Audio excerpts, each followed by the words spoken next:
Je me souviens de m'être toujours dit que j'avais pas envie de faire toute ma carrière dans une boîte, dans un domaine. Et je m'offre ce luxe de pouvoir changer. Je trouve que quand tu te reconvertis, c'est vertigineux la prise de risque que tu prends. Et en général, on en est très conscient soi-même. J'ai tellement envie d'y aller que mon envie dépasse ma trouille. Je passe d'une grosse entreprise à un projet où je vais être assez seule. C'est évidemment un méga flip.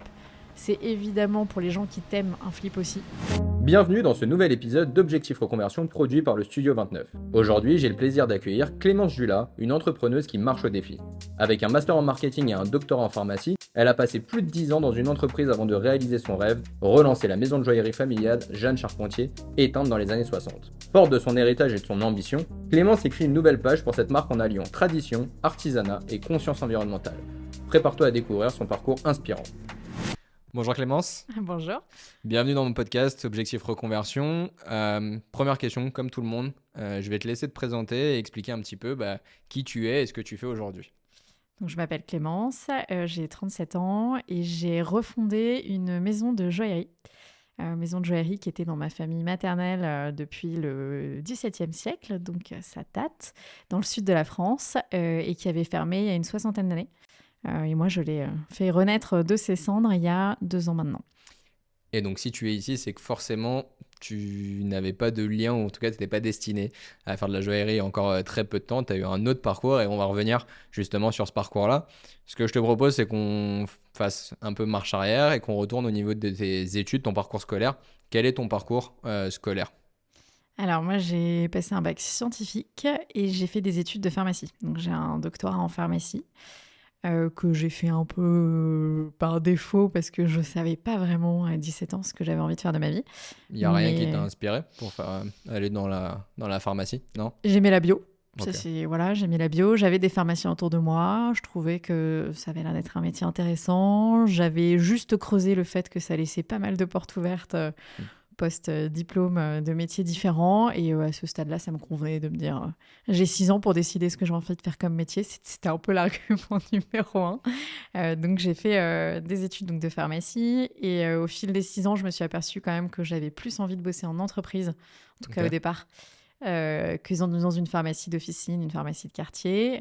Du coup, j'ai fait un 3e cycle en marketing à HEC. Dans l'idée du coup de développer un côté un peu plus business, commercial et marketing. Et du coup, j'ai démarré une première vie professionnelle dans l'industrie pharmaceutique. Donc là, pour l'instant, visiblement très bon élève quand même. Oui. Une vraie envie d'apprendre et un vrai goût de l'apprentissage. Moi, je connais un peu la fin et je sais qu'on va y revenir à un moment donné. Mais en tout cas, t'aimes déjà ça et t'aimes apprendre et les études, de faire des longues études et de pousser dans les études, c'est pas ça qui t'a bloqué ou inquiété? Alors, c'est pas ce qui m'inquiétait. C'était plutôt aussi une opportunité pour moi de prendre le temps de trouver ce que je voulais faire. C'était un peu aussi reculer pour mieux sauter et prendre le temps d'y réfléchir. Je dirais pas forcément le goût d'apprendre, tu vois, par rapport à ce qu'on discutera potentiellement plus tard. À cet âge-là, c'était pas la passion de passer 6 ans à la fac à apprendre des trucs qui drivait mon choix. C'était plus, ça me laisse le temps de réfléchir à ce que j'ai vraiment envie de faire. Ça me fait pas peur, par contre, effectivement, de me lancer dans un truc long. J'aime la bio et puis on verra bien pour le reste. Et donc là, après des études où tu as poussé un peu, où tu as appris à savoir un peu ce que tu voulais ou ce que tu ne voulais pas, ta première expérience professionnelle, la découverte du monde du travail, est-ce que tu avais vécu l'alternance avant ou pas du tout ? C'est ton premier emploi et tu rentres dans le monde du travail comme ça ? Non, alors j'avais fait beaucoup de stages. Pour le coup, moi, tous les ans, j'essayais de me trouver un truc. À la fac, on a des vacances assez longues. On a une coupure d'été assez longue. Et j'en avais profité quand même tous les ans pour faire plein de stages dans plein de domaines différents pour essayer vraiment d'identifier ce qui me plaisait. Donc, c'était des stages courts. C'est pas comme une alternance, mais ça m'avait quand même bien aidé à identifier un peu ce qui me plaisait et à me dire, bon, voilà, c'est plutôt l'entreprise pour démarrer, plutôt un côté commercial. Voilà. Ok. Et donc cette première expérience, c'est quoi ? Comment tu la vis et quelle est ta fonction ? Comment tu vis la vraie découverte du monde du travail avec un poste, un CDI, enfin bref, tout ce qui va avec. Alors en fait, j'ai fait mon stage de fin d'études, donc après pharma et après mon école de commerce, dans un grand labo pharma suisse. J'ai adoré. J'étais dans l'équipe marketing, donc j'étais chef de produit. dans ce labo. Et donc, j'ai fait mon stage là. Et en fait, j'y suis restée. Et en fait, j'en suis jamais repartie pendant 12 ans. Ok. Donc, toute ma première vie pro, j'ai vraiment vécu dans cette boîte que j'ai adorée et dans laquelle je me suis régalée. Et qu'est-ce qui t'a plu justement dans ça et qu'est-ce que t'aimais dans ton métier? Qu'est-ce qui te passionnait finalement à ce moment-là? J'adorais le fait de travailler avec énormément de personnes différentes, d'être toujours en équipe. Il y avait un côté hyper stimulant. J'adorais le fait d'avoir un job où on me demandait de développer 15 000 compétences en parallèle. Donc, j'apprenais des trucs différents tous les jours avec des gens qui étaient très, très intéressants, qui étaient super intelligents, qui t'expliquaient très bien les choses. Enfin, tous les jours étaient une découverte et il y avait un côté hyper stimulant Ok. que je trouvais super chouette. Et avec ce côté grosse entreprise où en plus, tu as les moyens d'apprendre correctement. Tu peux te permettre effectivement d'aller au fond de chaque sujet, tu es hyper accompagné. Donc c'était assez grisant, je trouvais, pour moi, toute jeune embauchée, une première expérience dans le monde du travail, ce côté hyper dynamique, hyper challengeant, hyper stimulant, j'ai adoré. Et comment parce que tu le dis, tu vas rester 12 ans pour te lancer après et changer complètement. Est-ce que tu as une évolution dans ta carrière? Est-ce que tu évolues? Est-ce que tu montes de niveau en termes de grade, de poste? Comment se passent justement ces 12 années et comment tu les vis? Alors, j'étais effectivement dans une entreprise qui, pour le coup, était hyper focalisée sur le développement des collaborateurs et qui jouait vraiment le jeu de te faire évoluer soit dans ton poste, soit sur un autre poste, si tu en avais envie, si tu démontrais une compétence pour un sujet ou un autre, et si tu réclamais aussi. Et du coup, je crois que j'ai fait 6 postes en 12 ans. Enfin, alors, c'était des sauts plus ou moins importants de l'un à l'autre, mais en tout cas, tu avais une dimension nouvelle à chaque fois. Et du coup, c'est vrai que c'était un rythme assez soutenu d'apprentissage et de challenge. Mais j'étais à une phase de ma vie perso aussi où c'était ce que je voulais et c'était super chouette. Là encore, c'était le côté hyper stimulant qui vraiment me plaisait et qui fait que je suis jamais partie parce qu'à chaque fois que je me disais tiens, je ferais bien un truc un peu différent ou alors j'aimerais bien apprendre telle compétence ou j'aimerais bien devenir manager, à chaque fois que j'ai exprimé ce truc-là dans cette boîte, ça a été plutôt bien reçu, on m'a plutôt accompagnée et on m'a donné cette opportunité. Donc les rares fois où je m'étais posé la question de bouger, en fait, j'en avais pas vraiment Ouais, l'opportunité, j'avais pas de raison de le faire. ok, tout se passait bien. Est-ce qu'à ce moment-là, parce que là maintenant tu entreprends, tu as ce côté entrepreneur, etc. Est-ce que t'avais déjà cette envie, ou tu l'avais peut-être plus jeune dès le démarrage, de dire j'aimerais, je sais pas, créer quelque chose, une passion pour quelque chose. Est-ce que tu l'avais déjà ou ça va arriver après par potentiellement une opportunité ou une envie de reprendre cette fameuse marque? Non, alors c'était pas du tout aussi défini au départ. Par contre, je me souviens de m'être toujours dit, même étudiante, que j'aurais pas qu'une seule vie pro et que j'avais pas envie de faire toute ma carrière dans une boîte, dans un domaine, du début à la fin. Donc Ok. ça, c'est aussi ça, encore une fois, sur le côté études de pharma qui me plaisait, c'est que je me disais, oh, finalement, peut-être que je vais travailler 10 ans dans une entreprise. Après, peut-être que j'aurai envie d'avoir une officine de quartier, d'avoir ma propre entreprise, du coup, qui serait une pharmacie, ou alors j'irai travailler dans un labo de bio. Donc j'aimais dès le début ce côté, je me laisse plein de portes ouvertes et je m'offre ce luxe de pouvoir changer.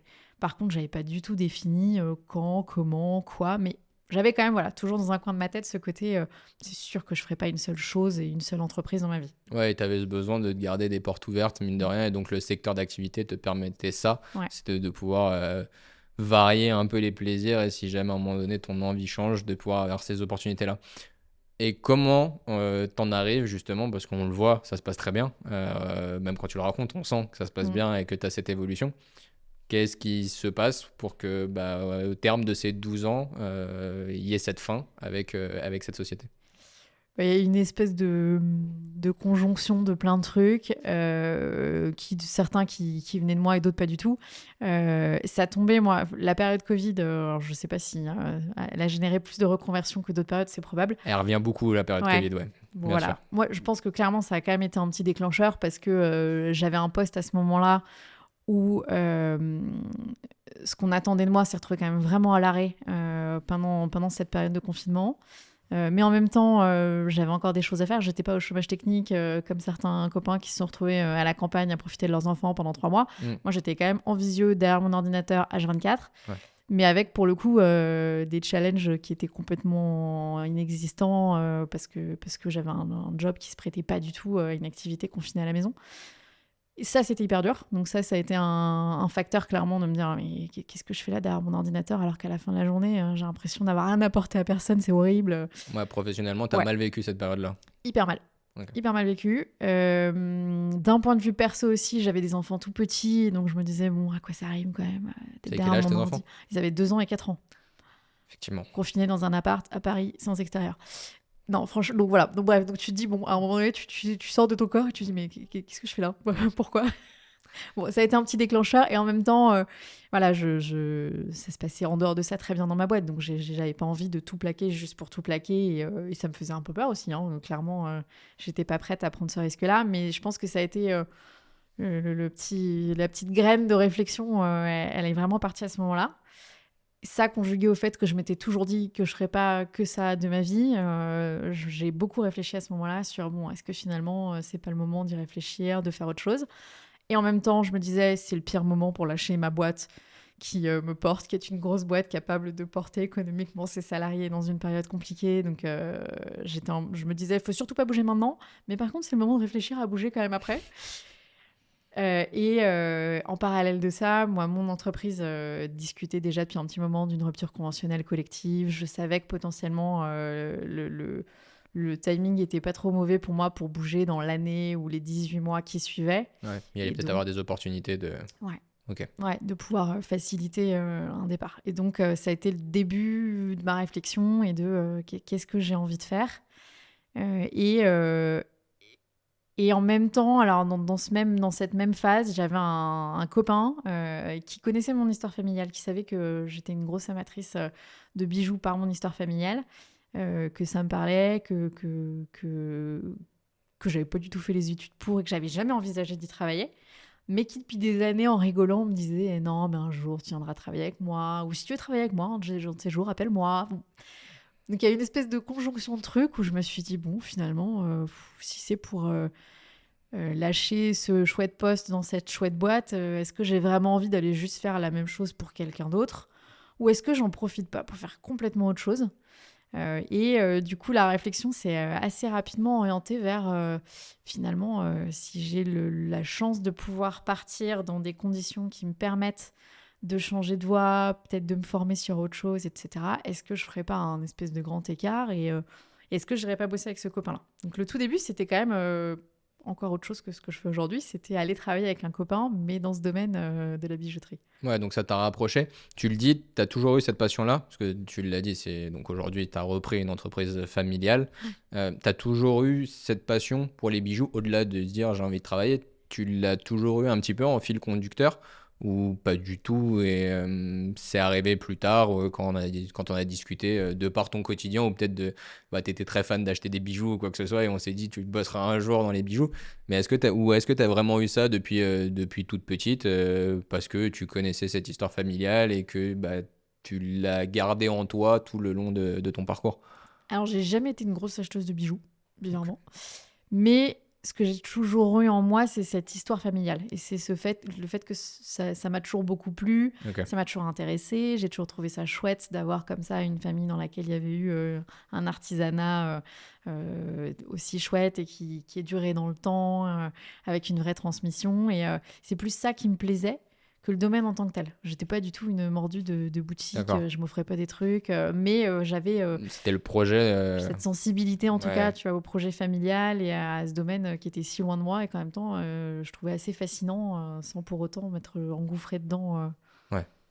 Et par rapport à ça, donc là, tu es en période de réflexion, tu donc, discutes avec un ami qui t'offre, entre guillemets, cette opportunité, cette évasion de se dire c'est possible. Comment, d'un point de vue entourage, c'est vécu parce que je pense que tu avais des conditions financières avec ton poste, etc. Tu avais des enfants en bas âge. Comment tu le vis et comment l'entourage le vit, ton mari, la famille proche, je sais pas, les parents, enfin bref, comment ils le vivent eux en se disant mais qu'est-ce qu'elle fait, elle est en train de tout quitter pour faire autre chose? Ouais, super compliqué au début. Mais je m'y attendais. Donc ma première barrière, c'était comment je vais jeter mon pavé dans la mare et comment je vais gérer les réactions derrière, sachant que je ne sais pas si tu as eu cette discussion avec d'autres personnes, mais je trouve que quand tu te reconvertis, c'est assez vertigineux la prise de risque que tu prends, et en général, on en est très conscient soi-même. Et du coup, moi, je savais que j'étais pas du tout en capacité d'absorber le stress des autres et de gérer l'espèce de manque de confiance que déjà moi j'avais en moi et mon projet, plus celui des autres. Donc, tu as une petite phase où tu dis, oh là là, par quel bout je vais prendre le truc, c'était dur. Assez rapidement, je me suis dit, bon, ben justement, faut jeter le pavé dans la mare. À un moment donné, il faut y aller, tant pis, je me jette à l'eau, j'y vais franchement. Et je me suis beaucoup appuyée sur la chance que j'avais d'avoir un diplôme qui ait une valeur à long terme.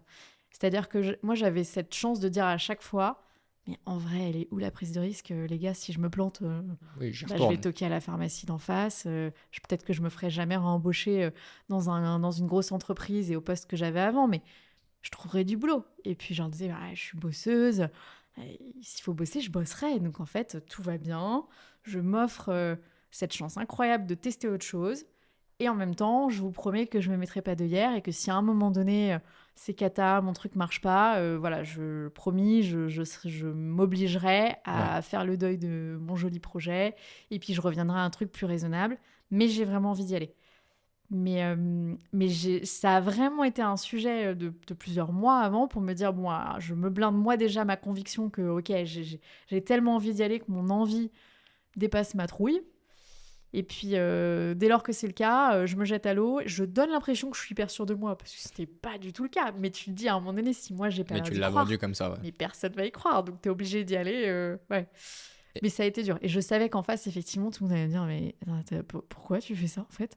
Ouais, mais c'est pour ça que je te pose la question, parce que dans les reconversions, et oui, dans toutes les discussions que j'ai pu avoir à travers de ce podcast-là, l'entourage est fondamental dans l'accompagnement, dans la compréhension, ou alors l'effet inverse, c'est-à-dire que il y a une distorsion qui se crée entre justement ce que les gens pensent et la vraie volonté de la personne dans ce changement de vie, etc. Mais on sait que c'est ultra important.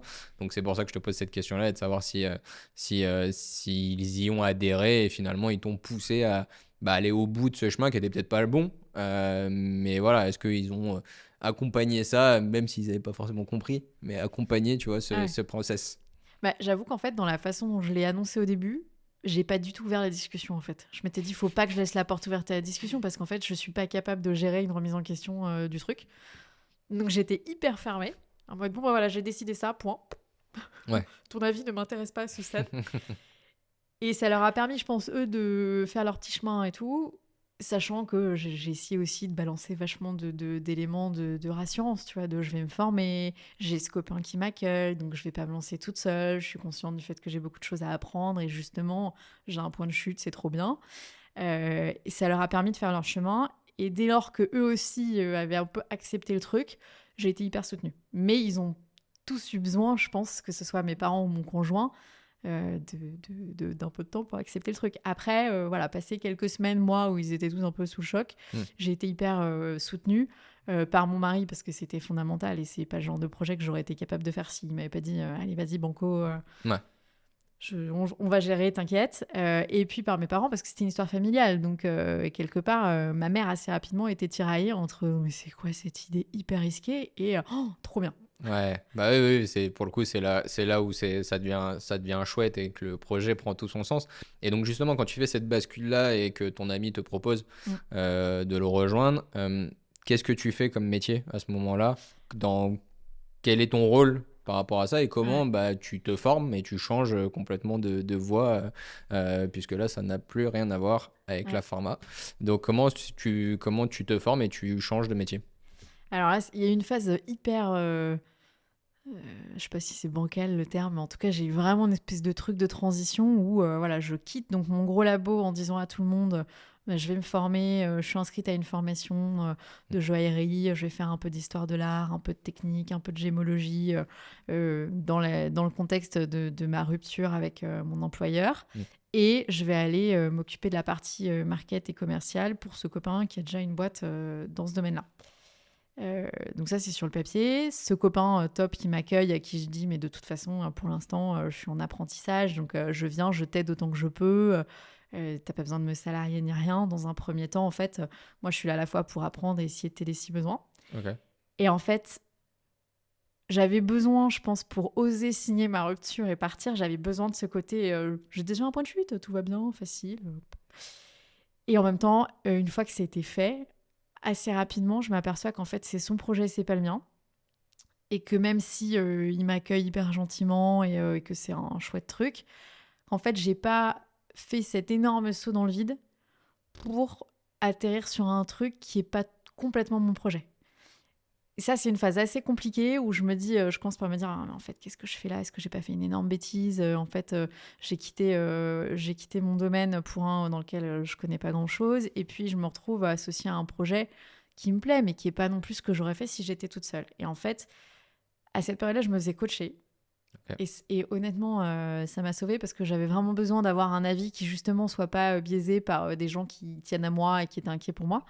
Et de quelqu'un qui me force à aller au bout de mes réflexions. Et en fait, au bout de quelques mois, j'en arrive à la conclusion, accompagnée par ce coach, qu'en fait, ce que je voulais vraiment, c'était pas juste rejoindre un copain dans un domaine nouveau, c'était y aller pour des raisons qui étaient pour le coup hyper intimes, j'ai ce projet familial que j'ai toujours trouvé génial. Ouais, si je vais dans la joaillerie, en fait, c'est pas pour aller bosser avec un copain, c'est pour remonter ma boîte, quoi. Ouais, tu l'avais en toi, mais tu l'avais jamais assumé Jamais. potentiellement et tu l'as appris toi-même en fait, mais tu l'as toujours eu en toi d'une certaine manière. Je pense. Et en même temps, j'aurais été incapable, je pense, de quitter ma grosse entreprise pour ça. J'aurais été incapable d'assumer le Ouais, ton côté sas je vais finalement monter t'a ma permis de boîte. te révéler. Ouais. Et clairement, parce qu'en fait, c'était un domaine nouveau, j'avais jamais monté ma boîte, ça faisait trop de trucs nouveaux. Et Donc quand tu te fais je. coacher, parce que tu prends une coach, quand tu te fais coacher à ce moment-là, euh, c'est dans quel but? Pourquoi tu décides de prendre un coach par rapport à ta transition? Alors, il y avait plein de trucs. Il y avait un côté très opportuniste de j'ai la chance de pouvoir me faire coacher Mm. parce que ma boîte dans la rupture me payait un coaching, donc je vais pas m'en priver, c'est chouette.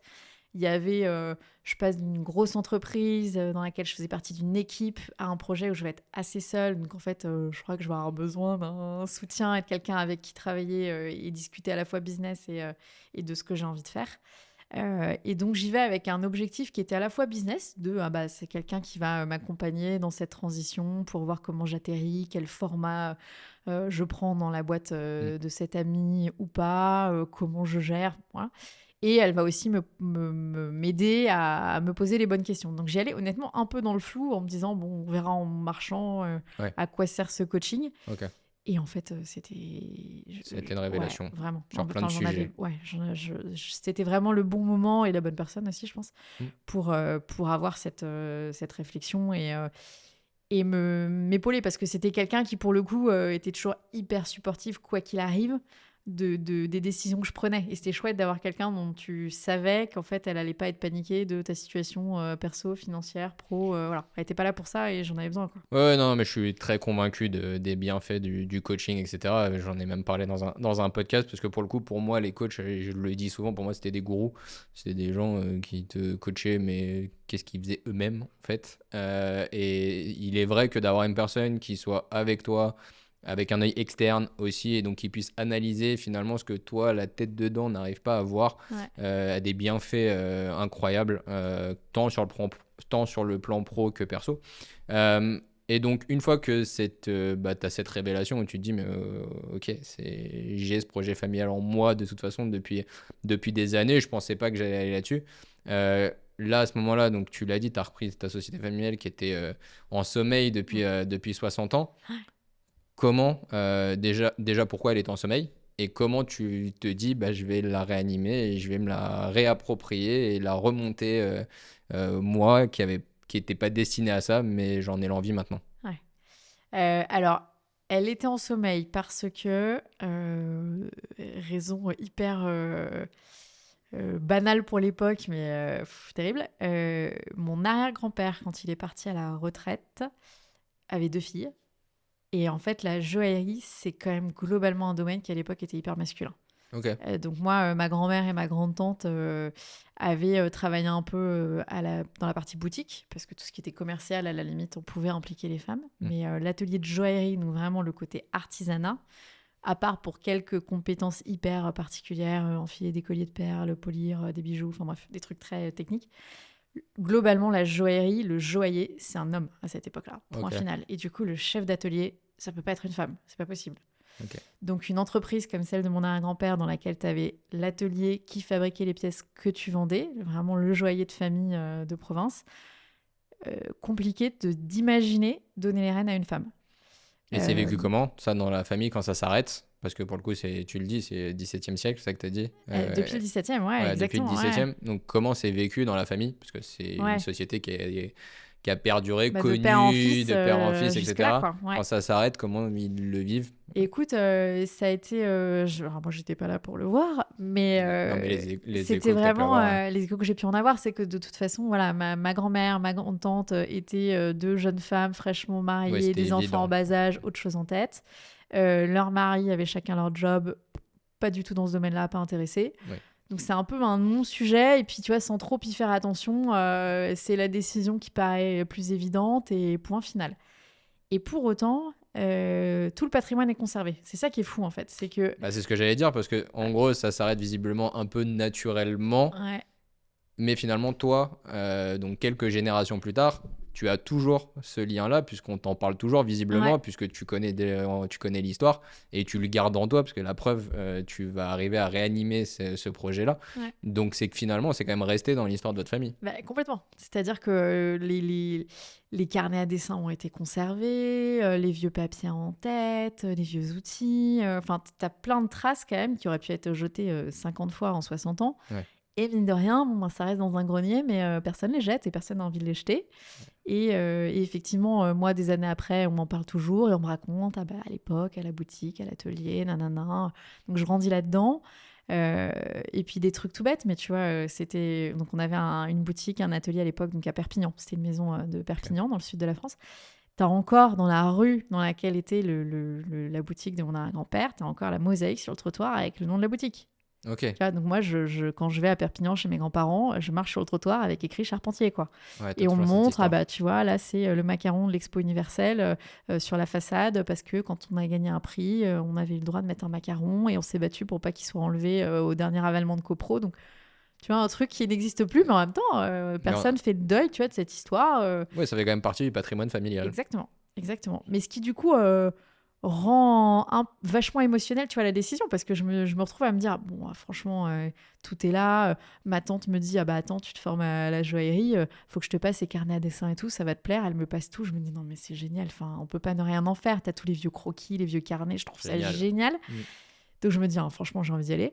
Et en même temps, tu te dis, bon, alors, personne n'y a été en 60 ans. Alors, qu'est-ce que ça veut dire? Personne n'avait envie, tout le monde a eu la trouille, personne n'a osé. Mince, par quelle bouche je prends le truc et comment je jette un deuxième pavé dans la mare pour dire je me lance.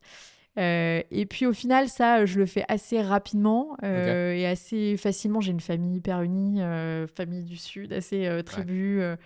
Voilà, donc ça, je leur annonce assez rapidement. C'est hyper bien accueilli. Tout le monde me dit, ah, c'est trop bien, trop bonne idée, génial, fonce. Donc ça finalement, c'était un autre petit enjeu de taille pour moi. Et en fait, ça se passe hyper bien. Bah, à la limite, tu te retrouves avec le soutien de la famille parce Ouais. que tu es en train de réanimer quelque chose qui faisait partie du patrimoine familial, qui était un peu, bah, malheureusement, qui faisait partie de l'histoire ancienne. Ouais. Et tu le remets au goût du jour, en tout cas avec l'objectif de le remettre au goût du jour. Ouais. Mais comment toi, tu te sens par rapport à ça? Parce que tu t'en sens capable tout de suite de te dire, parce que là, pour le coup, nouveau domaine, projet entrepreneurial, avec la pression, parce que je pense Ouais. qu'il y avait peut-être une notion de pression aussi liée au patrimoine familial, de se dire je vais réanimer quelque chose, il y a une histoire, il y a un vécu, il y a eu des prix avant, etc. Comment toi t'es positionné par rapport à ça et comment à ce moment-là tu le vis? Ouais. Effectivement, énorme pression. Parce que tu te dis, oh là là, ça a duré 300 ans. Ça a fermé, pas parce que ça marchait pas, mais parce qu'il y avait plus d'hommes. Et si je plante le truc en 3 ans, euh, comment Ouais. mon ego gère d'avoir planté en 3 ans une boîte qui a fonctionné 300 ans? Donc là, tu te mets une petite pression. Et alors là, la façon dont j'ai géré le truc, je pense que c'était une espèce de déni total de la réalité. Et moi qui suis à la base assez... comment dire, assez rationnel, plutôt quelqu'un de très factuel et tout. Alors là, je me réconforte ou je me rassure avec des trucs complètement irrationnels. Non, mais tu vas rire, hein, mais alors, je suis la seule qui avait les mêmes initiales que la maison familiale et que ma grand-mère et que tous les hommes, quand de père en fils, la bijouterie se passait de père en fils. Donc tous les trucs monogrammés, Ok. traditionnellement, c'est toujours moi qui les ai récupérés. Tu vois, quand tu avais un carnet monogrammé, un outil, n'importe quoi, c'est moi qui les récupéré parce que j'avais les mêmes initiales. Je suis la seule fille de la famille, tu vois. Donc je me dis, bon, voilà, finalement, donc, je me rassure avec plein de trucs complètement débiles. En me Ok. disant, finalement, quand on y pense, C'est attends, l'évidence. voilà, ma mère a 2 sœurs, mais de toute façon, elles ont eu que des garçons, ça les intéresse pas du tout les bijoux. Je suis la seule fille, voilà. Mais ses frères ont eu des filles, certes, mais du coup, elles n'avaient pas les mêmes initiales. Moi, j'ai les mêmes initiales. Donc c'est complètement débile, mais je me rassure avec des trucs comme ça. Et puis, je laisse aussi la porte ouverte à mes cousines en disant, bon, bah, voilà, si ça intéresse quelqu'un d'autre, on en parle. Ouais. Et voilà, assez rapidement, tout le monde me dit, non, non, si t'as besoin d'aide, on est là, mais par contre, vas-y, Fonce. c'est ton truc, quoi. Et comment tu lances? Alors, Comment ça comment se je lance? passe? Alors, c'est là où quand même être passé par une grosse boîte avant, c'est assez utile. C'est que du coup, je me mets en mode gestion de projet, en mode, alors ce que je sais faire, c'est tout sauf la partie artisanat pour l'instant. Donc, on va commencer par les trucs qui vont être plutôt faciles pour moi. Mm. Je me fais toute la partie administrative, nickel chrome. Je me forme de A à Z sur les contraintes, parce que c'est un domaine hyper contraignant, ultra réglementé. Ok. Bon, globalement, je crois qu'à part la pharma, c'est le deuxième métier le plus réglementé en France. Donc, je me rassure Bon, aussi là-dessus en me disant, t'avais déjà un entraînement. j'avais un job hyper réglementé. Finalement, ça reste un job hyper réglementé. Vu comme ça, c'est pas si différent. Donc, je me rassure avec tous ces trucs-là où je me sens un peu plus en maîtrise. Tu vois, de dire, bon, je suis capable de gérer un projet. Donc, Ouais. sur le côté orga, ça va rouler. Et puis assez rapidement aussi, je me dis en fait, il faut que je m'entoure. Enfin, objectivement, je ne suis incapable de tout faire toute seule. Donc, ce qui est dans mes compétences, je le fais. Ce sur quoi je suis capable de me former en moins de 2 ans, je me forme et je le fais. Tout le reste, j'essaye pas. Enfin, pour être un bon joaillier, il faut travailler 10 ans de ses mains. J'ai pas 10 ans devant moi pour apprendre à faire avant de commencer à vendre des pièces. Ok. Donc, tout ce qui est métier technique, artisanal, je m'entoure. Et là, gros flip parce que je m'aperçois qu'en fait c'est un marché aujourd'hui qui se porte plutôt bien et je m'aperçois qu'en fait globalement les artisans ils ont pas du tout besoin de moi, hein. Enfin ils fonctionnent très bien, ils ont pas besoin de faire rentrer de nouvelles maisons de joaillerie pour lesquelles travailler et fabriquer des pièces. Et donc je me dis assez rapidement, bon bah alors en fait concrètement j'ai pas la renommée, j'ai pas le budget, à part être sympa, j'ai rien pour moi. Enfin, en tout cas, essayer d'avoir l'air sympa. Donc en fait, je vais y aller juste en essayant de rencontrer plein de gens. Je vais leur raconter mon histoire. Et s'ils trouvent ça cool et que j'arrive à les rassurer sur le fait que je suis réglo, je suis sérieuse, que je vais tout faire pour que ça se passe bien pour eux et pour moi, bah, avec un peu de chance, il y en a qui voudront travailler avec moi. Et donc là, je me dis, bon, ben, je me donne 1 an pour me former, rencontrer plein de gens et essayer de me faire une espèce de dream team pour m'accompagner sur tout ce que je sais pas faire. Et donc, comment tu le vis ça, justement, déjà le côté formation? Quel type de formation tu fais et quel parcours tu as là-dessus? Parce que pour le coup, on en a parlé un peu en off. Ouais. Il y a cette notion formation qui est ultra présente et encore aujourd'hui, puisque tu continues de te former même maintenant.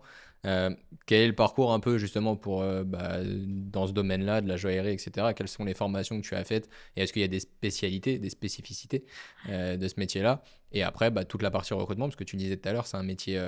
Tu disais que c'était un métier d'homme il y a quelques dizaines d'années. Qu'est-ce qu'il en est aujourd'hui? C'est plus le cas. C'est une bonne nouvelle. Mais voilà, comment justement tu t'adaptes à tout ça? Ouais.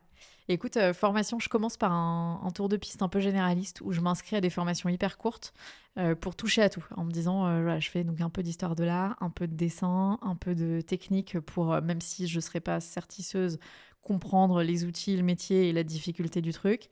Donc voilà, pareil pour la joaillerie, pareil pour le poly, pour tout. Et en fait, je m'aperçois que finalement, ce qui est le moins éloigné de ce que je sais faire, c'est la gémologie. Donc la gémologie, c'est la science des pierres. Donc c'est ce corps de métier en joaillerie qui est capable d'acheter des pierres, de reconnaître leur beauté, leurs caractéristiques, de savoir si la matière que tu as entre les mains est bien ce qu'on t'a dit que c'était. Ok. Donc je me dis assez rapidement, bon finalement moi en tant que scientifique, ma carte à jouer, elle est là-dessus. Et donc je me trouve une formation, donc c'est ça effectivement que je suis en train de terminer, là j'ai quasi fini. Je passe ma dernière certif dans moins d'un mois pour avoir donc un diplôme européen de gémologie et donc pouvoir faire tous mes achats de pierres moi-même et être capable d'avoir cette expertise-là dans le sourcing du coup de mes matières premières. Et comment tu revois la construction justement de la maison familiale, de cette marque qui existait il y a 60 ans? comment tu lui donnes quelque chose peut-être de différent, de nouveau? Est-ce que tu veux l'amener quelque part, tu le sais tout de suite, tu le découvres, enfin, comment tu vis ça justement par rapport à, à ce lancement? Ouais. Écoute, c'est à la fois chouette quand tu as un héritage sur lequel t'appuyer parce que ça te porte et que ça te motive et qu'il y a une belle histoire. Et en même temps, forcément, du coup, tu te mets des contraintes. C'est-à-dire que Ouais. moi, en remontant une vieille maison familiale, assez vite, je me dis, bon, en fait, je vais pas du tout raisonner business plan, marché, machin. Sinon, bah, j'irai faire comme les 90% des marques de joaillerie. Ouais. J'irai fabriquer en Asie, je ferai de la collection que j'exporte et que je revends via des grands magasins. Bon, bah non, en fait.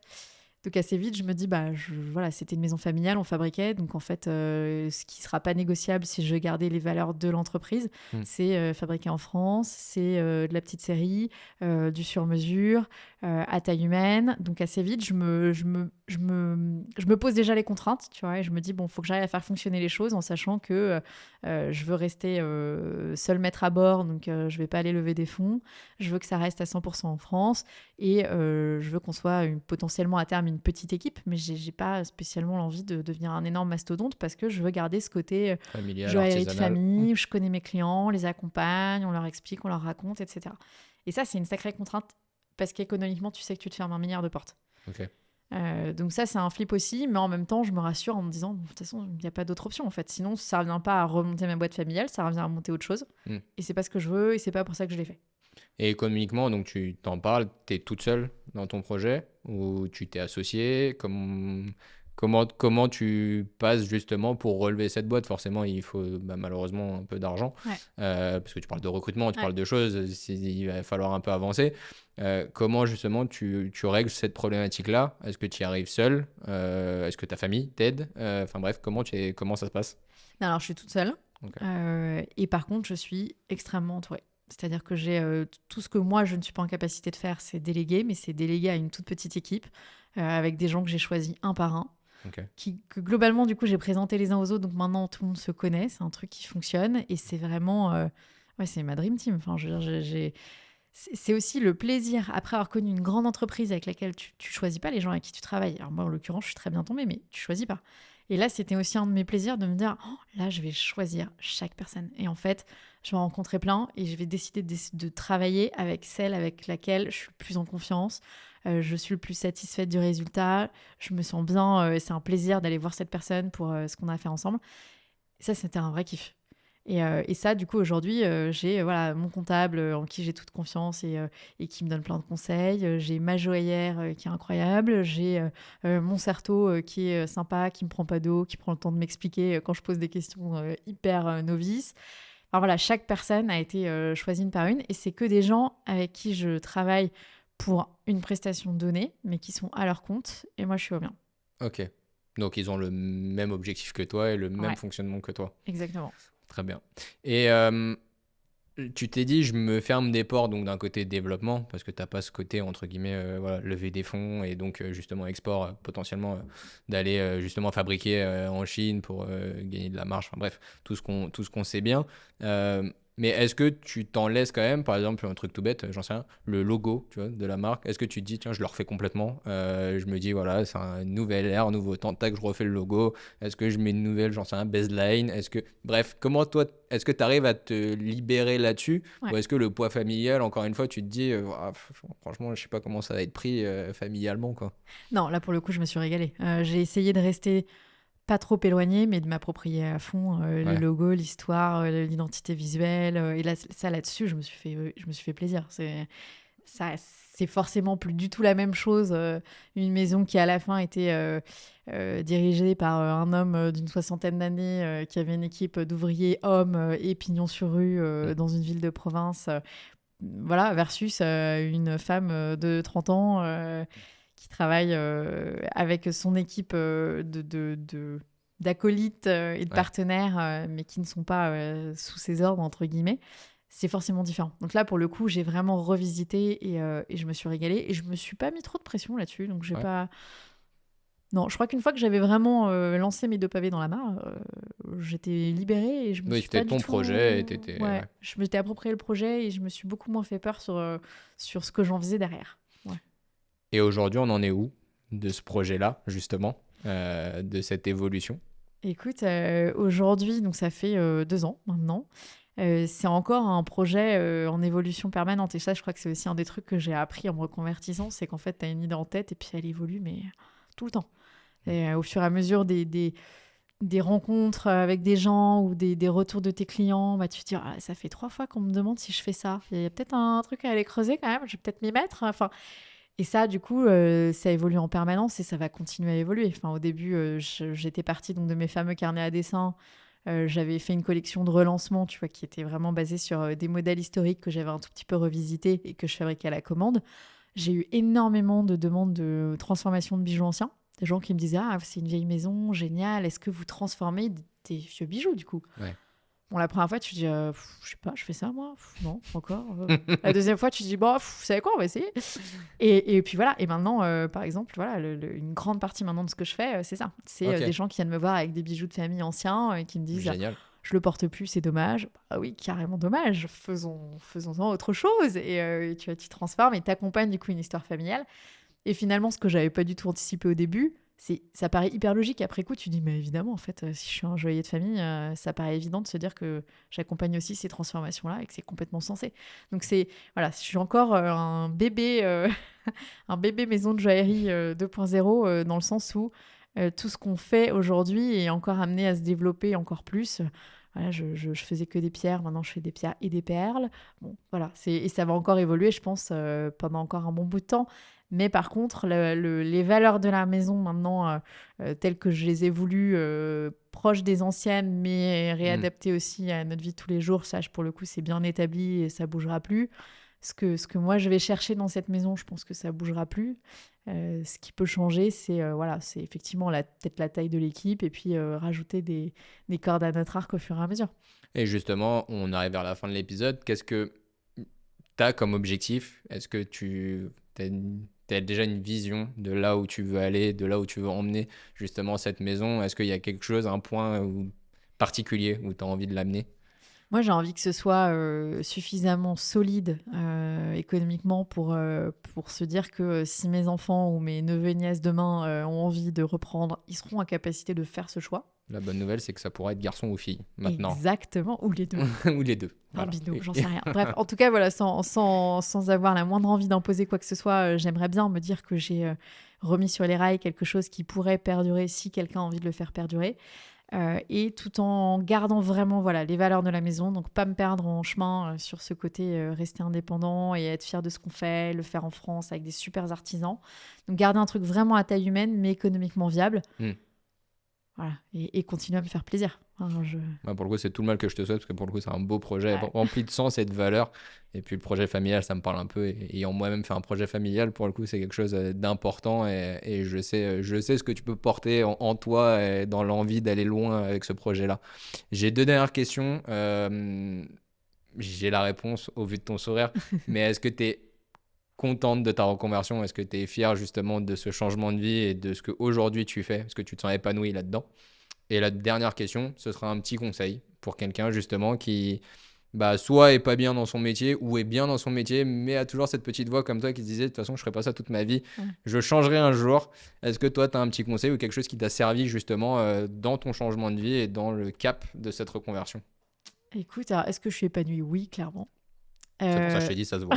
Ouais, non, je me régale. Et en même temps, j'essaye aussi de me préserver en me disant, encore une fois, si je dois rechanger après, je rechangerai. Ouais. Et de me dire, voilà, te mets pas non plus une pression folle, tu donnes tout ce que tu peux donner tant que tu te fais plaisir. Et puis si un jour ça doit rechanger, ça rechangera. Mais je pense que c'est aussi l'avantage d'une reconversion. C'est que lorsque tu l'as fait une fois, tu te dis, je vais pouvoir le faire 2 fois, 3 fois, 4 fois, 5 fois. Enfin, en gros, je connais déjà le mécanisme et c'est ça que je trouve génial dans une reconversion. C'est que la première est compliquée ou la prise de décision, mais après, ça ouvre des portes à beaucoup de choses. Ouais, je suis complètement d'accord avec toi. Et conseils, alors je suis pas sûre d'être déjà en capacité de donner des conseils après quelques années de reconversion, mais en quelque tout chose cas, qui t'a servi ou tu vois, un non, petit truc. peut-être se dire que, faut pas avoir de regrets et que, en fait, moi, je suis hyper contente de pas avoir commencé par l'entrepreneuriat parce que j'en aurais été incapable et que je suis aussi hyper contente de le tester à ce moment-là. Et ça, c'est plus, je sais pas si c'est un conseil pour quelqu'un ou en tout cas, c'est plus quelque chose que je dis à mes enfants typiquement, de se dire en fait, t'as pas besoin de prendre des décisions pour toute ta vie. Enfin, à un moment donné, tu peux aussi changer d'avis, évoluer et c'est même très bien de se dire que dans une vie, tu vas peut-être faire 15 choses différentes. Et puis, non, peut-être le seul conseil pour quelqu'un qui est déjà dans une logique de je vais me reconvertir, c'est de garder en tête ce qu'on discutait tous les deux tout à l'heure, c'est évidemment un méga flip. C'est évidemment pour les gens qui t'aiment un flip aussi. Et du coup, bien se protéger et avoir en tête qu'en fait, toutes les remarques qu'on peut te faire à cette phase-là sont plus des preuves d'amour qu'autre chose et d'être capable de se dire, bon, tout de suite, je les aime beaucoup, mais je ne vais surtout pas les écouter. Et puis, je vais leur laisser le temps de faire aussi leur deuil de ce qui était confortable pour moi et qui ne le sera pas demain. Et puis, on en reparlera un peu plus tard. Mais de se préserver et prendre un coach. Eh ben, tu vois, Parce que finalement, ça fait beaucoup trop de conseils. 2 très bons conseils au minimum dans tout ce que tu viens de dire. Donc finalement, il y avait beaucoup des conseils. Merci beaucoup Clémence. On va suivre de très près ce projet familial et l'évolution de cette maison. On va bien évidemment mettre toutes les informations en description pour que les gens puissent aller découvrir, regarder et voir aussi comment ça évolue et connaître un peu plus ton histoire. Merci pour son partage d'expérience et je te dis à très vite. Merci à toi. C'est la fin de cet épisode d'Objectif Reconversion. J'espère que cet échange avec Clémence Julat aura nourri tes réflexions et donné l'envie de te lancer. Pour ne pas manquer le prochain épisode, abonne-toi à mon podcast sur tes plateformes préférées. N'hésite pas à liker, commenter et partager sur tes réseaux. On se retrouve très vite avec un nouvel invité. Très heureuse de cette reconversion, très consciente de tout ce qui reste à faire, mais l'envie est là, donc très très épanouie, ouais.